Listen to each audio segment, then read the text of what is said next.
I don't know why you would ask me that. Everyone knows I take a very gentle approach. So in fact, I condemn the approach that you sound like you're being way too harsh. No, I'm kidding.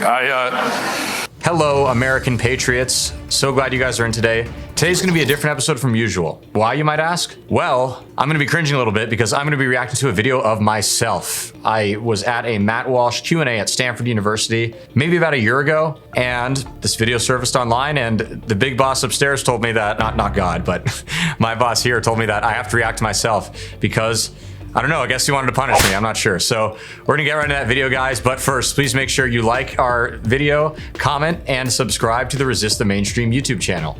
I'm your host, Darian, and let's get into the video of myself. Oh boy, here we go. Someone disapproves?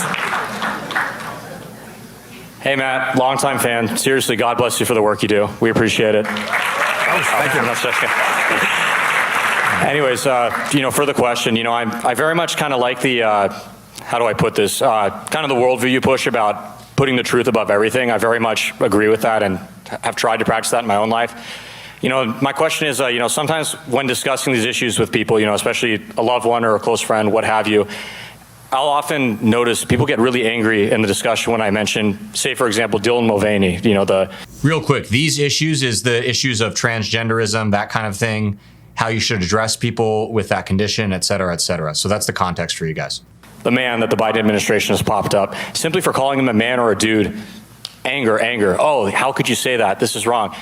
Yeah. And I'll pretty much say, hey, well, that's the truth, and I stand on it no matter what. And then I get this kind of stuff about, well, your approach is wrong. You need to be more gentle about it, yada, yada, yada. And it seems that even if I make the point, in my opinion, really quite clearly, I still get this pushback of, well, the way you're doing it, you're going to alienate people. They're going to be angry, et cetera. I don't know. How do you recommend approaching that, I suppose, would be the question. So I do wish I phrased that question a little better. Thankfully, you'll see, I think Walsh picked up on it. The point was, if I make a very simple statement, such as saying that a man is a man or a woman is a woman, I will get attacked as like, oh, you're not respecting their pronouns, blah, blah, blah. And yes, obviously left-wingers will attack me for that. But even right-wingers, so-called conservatives, will attack me for that too. They'll say, well, I might not agree with it, but just be nice, call him a girl if he wants to be a girl. I mean, as long as he doesn't participate in women's sports, it's okay. Ridiculous premise. We'll get into that later. So that's kind of the context for you guys there. I don't know why you would ask me that. Everyone knows I take a very gentle approach. So in fact, I condemn the approach that you sound like you're being way too harsh. No, I'm kidding. I think, obviously people listening to the show know I've been talking about this extensively over the last couple of weeks on the Dylan Mulvaney topic, but really this stretches across the entire culture war. And I think there are a few fundamental confusions that conservatives that say this, and I think you're talking about people that are sort of on our side, right? But object that it's too harsh and you're going to alienate people. So I think they are also confused on a few different levels. One of them is that they assume that everything we say in defense of the truth must always have the first intention of changing the mind of someone who disagrees with us. That's one of the things we want to do, but that's not the only thing we should be trying to do. We also want to empower and embolden and rally the people that are on our side. The left is very good at doing this, and this is one of the reasons why they dominate the culture. They're obviously not always talking to us. In fact, they rarely are. They're talking to each other. But there's something to be said for that. People say, I hear it all the time, well, you're preaching to the choir, I've always found that to be such a bizarre phrase because, well, of course you want to preach to the choir. They're in the church, aren't they?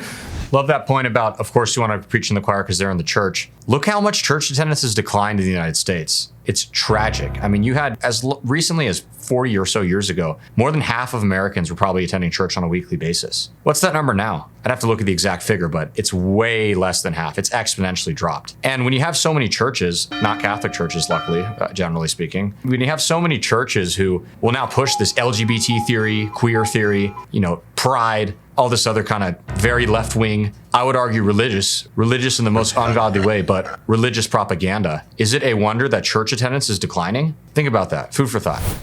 Obviously, you don't want to alienate the choir. They're the first people you need on your side, and the problem is that among conservatives, we don't even have our choir on our side. So that's the first thing. And the second thing is that when it comes to actually changing people's minds, I just don't think that the gentle, soft-pedaled approach proves to be the most persuasive. And I can use again, the example of the left, where that is not what they have done. They don't take a soft approach.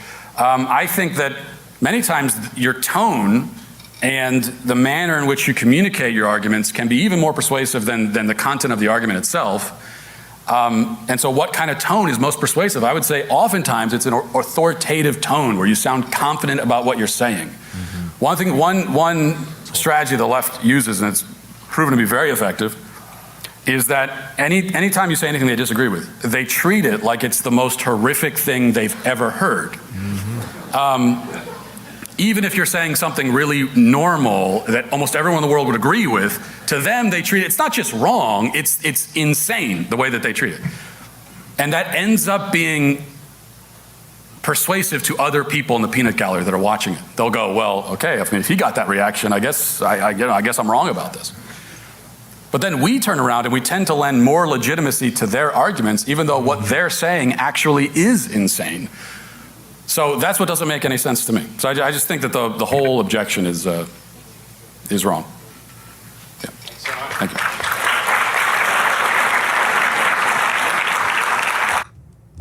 Yeah, so some great points by Walsh there. I really think he makes a good point. It's very true that the left does dominate culture, and that's in every facet of American life, basically, whether it's universities, K through 12 public education, corporate America, the media, Hollywood. They dominate all of it. And what are they doing? Well, they're always passing off their views as the correct and sensible and morally righteous ones, all while essentially just crapping on people who say otherwise. I mean, not just crapping, but canceling them too. Cancel culture, as we all know, is a very real thing. You say the wrong thing and people are already out trying to cancel you. I mean, there are just a myriad of examples that come to mind. One recent example that I can think of is George Floyd. Remember all the controversy surrounding that? If you dared to point out, say for example, George Floyd's rap sheet or question the circumstances of how he died, well, you were the most evil, racist, horrible, bigoted person ever. The biggest meanie of all time. And worse. And worse. So the point's totally true. And a quick final note I would just like to share with everybody. I truly believe it's a cowardly act to dance around the truth in hopes that you won't offend somebody. And I mean that seriously. Next time you're talking to somebody, don't say that a man is a woman or a woman is a man just to appease them so they don't come out and bite you. It's insane. It really is. Instead, my recommendation is try sticking with the truth no matter what. Will it be polarizing? Sure. But guess what? You'll alienate all the wrong people and bring all the right ones in. And that is how we work together to build a better nation for all. So guys, we hope you enjoyed the video. Thanks so much for tuning in. Comment below, let us know what you liked, what you might want to see next, and we'll see you again soon. Thanks, and God bless.